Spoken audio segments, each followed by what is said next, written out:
Bonjour tout le monde, c'est Ava. Hello tout le monde, c'est Charles.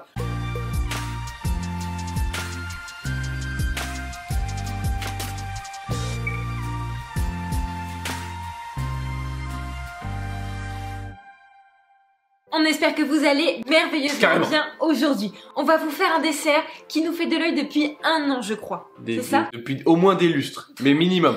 Entre 1 an et des lustres. Pas On est sur des fruits de saison parce qu'aujourd'hui ça va être autour de la fraise et de la rhubarbe. On est sur un chef de saison puisque c'est Maxime Frédéric. Maxime Frédéric arrive mi-mai. Il est là toute l'année ce chef. Non, il est là toute l'année, c'est le gros avantage.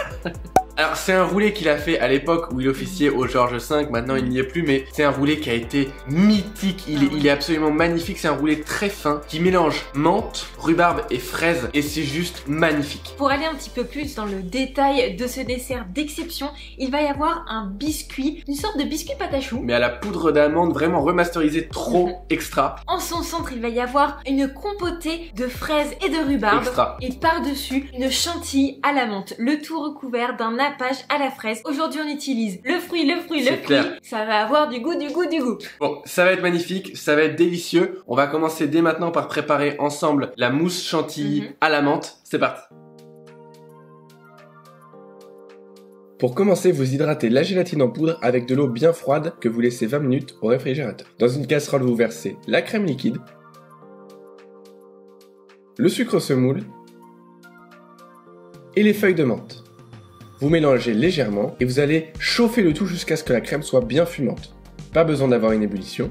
On recouvre et on laisse infuser pendant une vingtaine de minutes avant de tamiser pour récupérer les feuilles sur lesquelles on appuie bien pour extraire tout le goût. Attention, là vous ajoutez d'abord la gélatine, ne faites pas comme nous, sinon vous refroidissez trop votre crème et vous allez avoir du mal à l'incorporer. Bref, vous mettez la gélatine, vous mixez et ensuite vous mettez la crème froide et le jus de citron vert. Vous émulsionnez pour avoir quelque chose de très lisse et vous ajoutez pour terminer le mascarpone et vous mixez jusqu'à ce que ce soit complètement incorporé. Vous venez filmer au contact et vous le laissez reposer 3 heures minimum au réfrigérateur. Pendant que la chantilly repose, avant de la monter, on va pouvoir préparer la compotée fraise rhubarbe. Ça congèle. Ça va être dinguissime.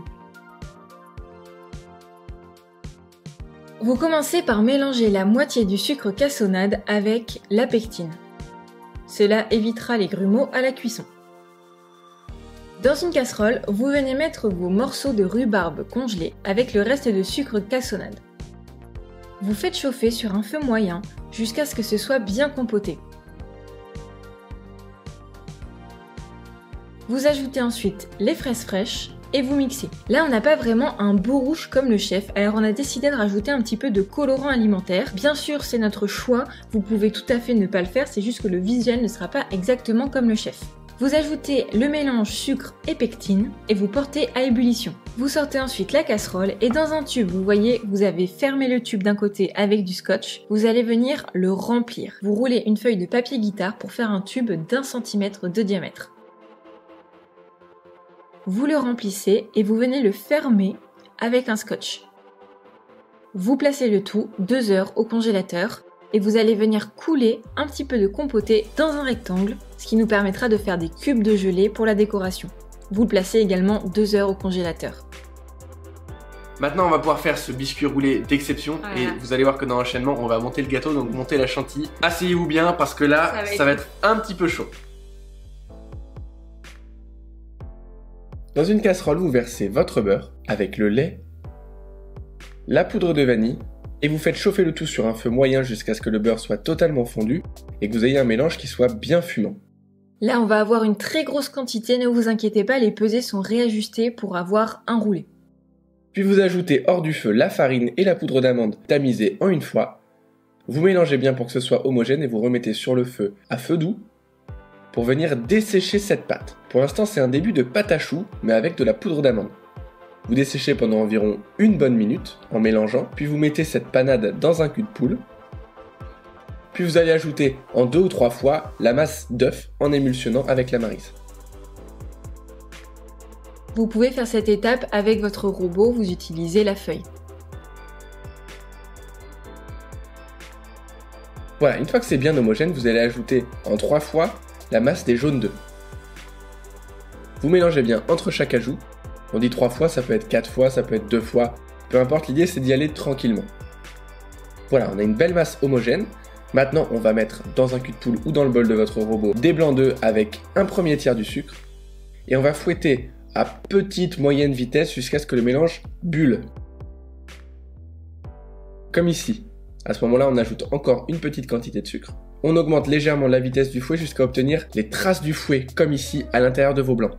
Vous ajoutez le sucre petit à petit jusqu'à ce que votre mélange soit monté au bec d'oiseau, comme ici. Voilà, on a une belle masse de meringue qui est pas trop montée. On en ajoute un premier tiers au fouet pour bien l'incorporer. Voilà, on a détendu notre première masse. Maintenant, on va pouvoir mettre tout le reste à l'aide de la maryse, en faisant un mouvement qui va de l'intérieur vers l'extérieur et surtout de bas en haut pour ne pas écraser les blancs. Et c'est comme ça qu'on aura le biscuit le plus moelleux, le plus aérien possible. Regardez cette masse, elle est incroyable. Maintenant, sur un tapis bien graissé, que ce soit en silicone ou une feuille de papier sulfurisé, vous allez étaler ce biscuit sur environ 0,5 cm d'épaisseur. Utilisez une palette si vous avez, ce sera beaucoup plus pratique. Et on cuit 8 minutes, dont 4 minutes de chaque côté, dans un four préchauffé à 180 degrés. Vous sortez immédiatement le biscuit après cuisson. Une fois qu'il est froid, vous le retournez sur une grande feuille de papier sulfurisé et vous le démoulez très délicatement. Voilà, on retire la petite partie qu'on a cassée.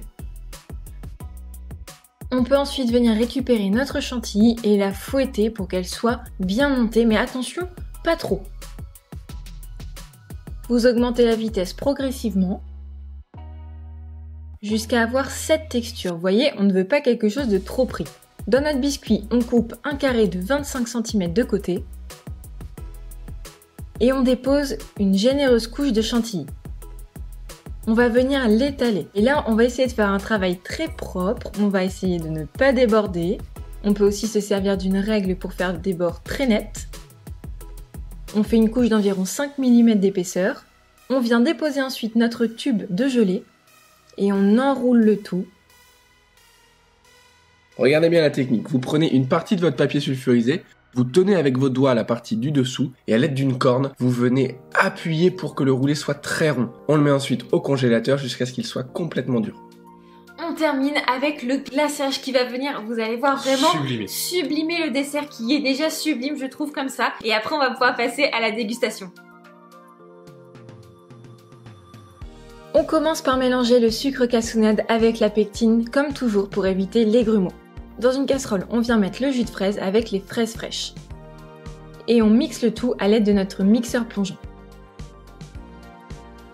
On met le tout sur un feu moyen. Une fois que le mélange fume, on ajoute le mélange sucre et pectine. Alors là, encore une fois, on perd un petit peu de la couleur. Alors nous, on a décidé d'ajouter du colorant pour juste une question esthétique. Et quand ça bout, on ajoute la deuxième moitié sucre-pectine. Et on laisse bouillir pendant environ 1 minute. Ensuite, on récupère notre glaçage et on le met dans un récipient haut. On ajoute le jus de citron vert et on mixe le tout pour que ce soit bien lisse. Faites attention à avoir le moins de bulles possible.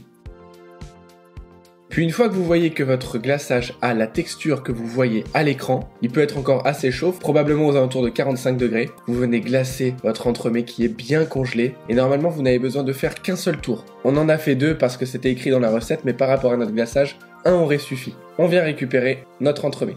À côté de ça, on sort nos petits rectangles de confit qui sont congelés et on en découpe des jolis cubes.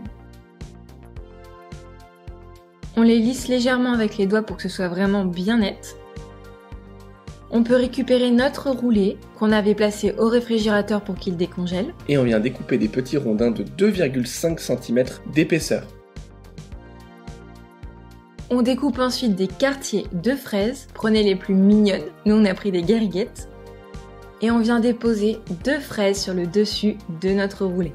Regardez bien la manière de dresser, c'est celle-là qu'il faut que vous refassiez tout le temps. Si vous voulez avoir le visuel du chef. Vous ajoutez 2 cubes de gelée,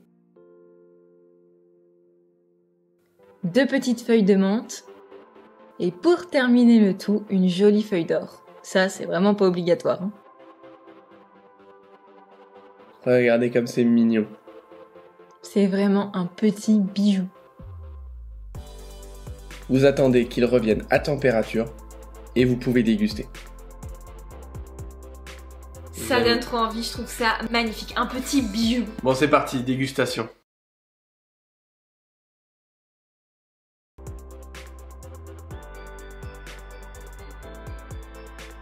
c'est incroyable. Oh la douceur. C'est tout en douceur, tout en fraîcheur, en légèreté aussi. Vous avez vu la texture du biscuit, hein, c'était quand même assez impressionnant quand on est venu le mettre sur le tapis. Et en même temps, ça a un goût tellement fort. On a la menthe, on a la fraise, c'est fou. C'est fou que ce soit aussi fort et pourtant aussi léger dans la bouche.